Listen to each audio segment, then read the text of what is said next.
Hi viewers, welcome to Bhaskar's area.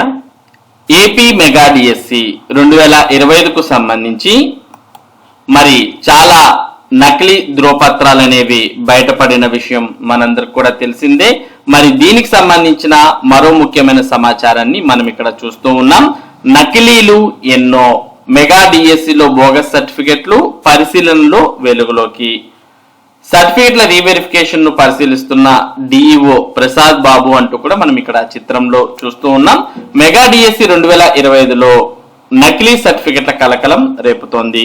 గత నెల 28, 29, 30 తేదీల్లో ధ్రువపత్రాల పరిశీలన పూర్తయింది. అందులో కొన్ని నకిలీ సర్టిఫికెట్లు ఉన్నట్లు ఆరోపణలు రావడంతో పునఃపరిశీలన చేస్తున్నారు. ఇందులో అనేక నకిలీ సర్టిఫికెట్లను అధికారులు గుర్తించారు.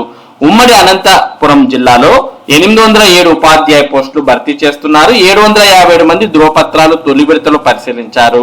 రెండో విడతలో 13 మంది, మూడో విడతలో 3 అభ్యర్థుల ధ్రువపత్రాలు పరిశీలించారు. సర్టిఫికెట్ల పరిశీలించి వాటి వివరాలు ఆన్లైన్ లో నమోదు చేశారు. మొదట ధ్రువపత్రాల పరిశీలన సక్రమంగా జరగలేదని విమర్శలు వస్తున్నాయి. దివ్యాంగులు, ఈడబ్ల్యూఎస్, టెట్ తదితర సర్టిఫికెట్లలో తేడాలు వెలుగులోకి వచ్చాయి. రాష్ట్ర విద్యాశాఖ అధికారుల దృష్టికి కూడా నకిలీ సర్టిఫికెట్ల వ్యవహారం వెళ్ళింది. ఇతర జిల్లాల నుంచి అధికార బృందం త్వరలో జిల్లాకు రానున్నారు. ఇతర జిల్లా అధికారులు సర్టిఫికెట్లు పునఃపరిశీలన చేయనున్నారు. పరిశీలనలో చేతివాటం. ధ్రువపత్రాల పరిశీలనకు 16 బృందాలను నియమించారు. ఒక్కో బృందంలో 4 అధికారులు ఉన్నారు. అధికారులు చేతివాటం ప్రదర్శిస్తున్నారన్న ఆరోపణలు ఉన్నాయి. సర్టిఫికెట్లు సక్రమంగా లేకపోయినా ఓకే చేసినట్లు విమర్శలు వస్తున్నాయి. ఇక గుర్తించలేక పాట్లు. ఓ అభ్యర్థి ఈడబ్ల్యూఎస్ సర్టిఫికేట్ సమర్పించారు. ఆ అభ్యర్థి కుటుంబానికి ఆన్లైన్ లో 11 ఎకరాల భూములున్నాయి. కానీ పట్టా పాస్ పుస్తకంలో 3 ఎకరాలు మాత్రమే ఉంది. రెవెన్యూ అధికారి 3 ఎకరాలు ఉన్నట్టు సర్టిఫై చేశారు. అసలు సర్టిఫికెట్ ఏదో గుర్తించలేక అధికారులు తలలు పట్టుకుంటున్నారు. ఇక దివ్యాంగుల సర్టిఫికెట్లు 24 మంది సమర్పించారు. మెడికల్ బోర్డు అధికారులు పునఃపరిశీలన చేశారు. దరఖాస్తులు 80% ఉండగా పునఃపరిశీలనలో 20% మాత్రమే వికలత్వం ఉన్నట్లు పేర్కొన్నారు. దివ్యాంగుల సర్టిఫికెట్లలో ఎక్కువగా నకిలీలున్నాయి. ఓ అభ్యర్థి డిగ్రీ మార్కులు 56% వచ్చాయి. కానీ ప్రొవిజనల్ సర్టిఫికెట్ లో తృతీయ శ్రేణిలో ఉత్తీర్ణత ఉన్నట్లు పేర్కొన్నారు. మరో అభ్యర్థి టెట్ పేపర్ 2లో మంచి మార్కులు సాధించాడు.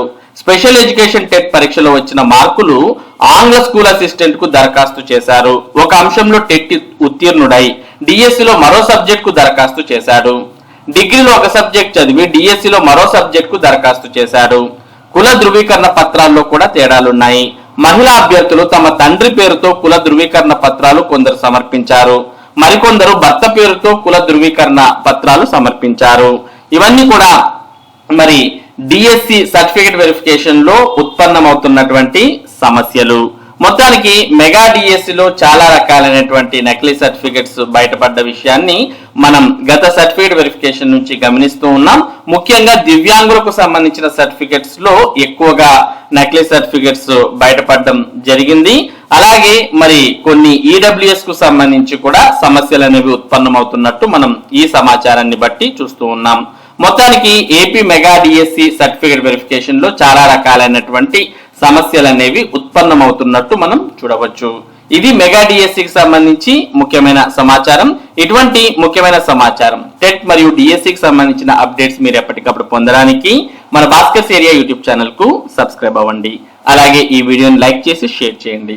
Thank you for watching this video.